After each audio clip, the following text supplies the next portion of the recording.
All right, so today I just wasn't feeling the greatest. Felt a little bit low energy when I woke up. I had a stuffy nose. I was just a little under the weather. So, of course, in this world, I was like, I want to give myself some grace, but I still want to have a productive day. So, into ChatGPT, I typed, today I'm feeling a little under the weather, stuffy and runny nose, congested head. I have a pretty light day at work today, but I have some important meetings I want to attend. What is some advice I'd give myself for doing my best today and still getting the most out of it? So I'm reading from my phone. So this is what ChatGPT said, and I thought it was really good advice for anybody who is a leader, a working mom, a working dad, a working parent, or guardian. Some compassionate, strategic advice. And so there were a few buckets. One was mindset for the day, self-care actions at work, getting the most from meetings, post-work wind down plan, and a mantra. So I thought it was awesome. The mindset for the day was let good enough be great. You're allowed to shift from high achiever mode to sustainability mode. And I was like, wow, I feel like that really resonates with me. Sometimes I see my people or myself who are normally high achievers, they're giving over what I think is 100%, maybe 110, 200%.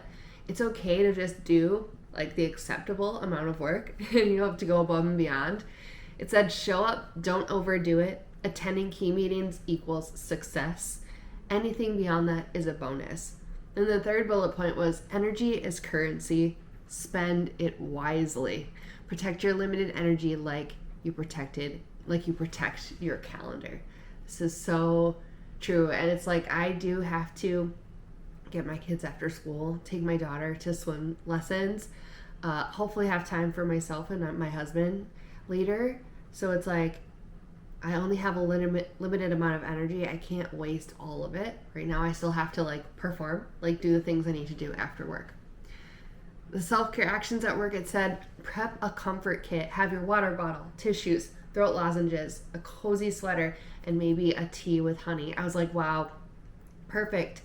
The next part was change your workspace vibe, dim the lights, pop a calming background music, or diffuse peppermint or eucalyptus oil if it helps you focus or breathe easier.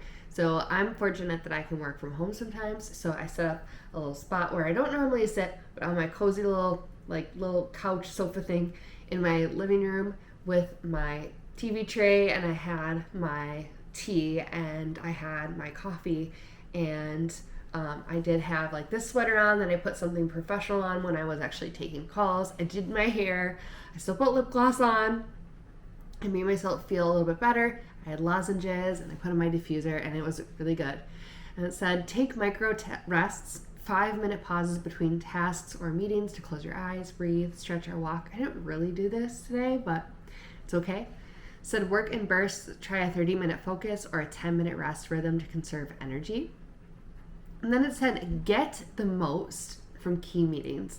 Set a clear intention before each one. Example, I'm here to listen and ask one thoughtful question. Jot down post-meeting reflections right away so that you don't forget the insights through the brain fog. And use your camera or mic wisely.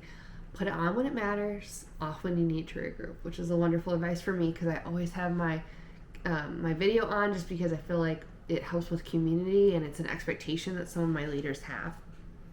And then post-work wind down plan. No guilt rest. Let rest be the reward, not the permission you have to earn. Do one thing that supports tomorrow's self. Lay out clothes, prep breakfast, or send one short email to reduce tomorrow's workload. Early to bed is an investment in your leadership energy, not a sign of weakness. So today I took my daughter to swim lessons, came home, and I was like, I'm going to take a nap. She's good for an hour. Then I'll go get the boys from school. And then my husband actually just texted me and said, hey, I'm done early. I'll get the boys. I thought, this is great. So now I'm making dinner. When he comes home, I can chill. And then it said, a mantra for today. Even on a low energy day, I'm still a thoughtful, valuable contributor. I lead by showing up with care for others and myself. It says, you've got this. Just take one gentle step at a time. So I wanted you to know, let rest be the reward, not the permission you have to earn. And the other one I loved was you're allowed to shift from high achiever mode to sustainability mode. This is okay. Sometimes just take the day off, rest, recover. Today was just a day where you can see like I'm doing well, not to the point where I feel like I want to take a day off or I need to take a day off. And if it comes to that, I will. But today was like, let me just get through it because I really don't want to reschedule these. I do feel like I need to be at these specific meetings. I'll make it through. And it all worked out, especially with all the grace that I gave myself. So let me know what you think of ChatGPT's tips. I think it was great because it was like, what is advice that I'd give me? Sometimes I just need a Kayla to reflect it back to me, and maybe you do too today. So I hope it helps. All right. Let me know if you try it.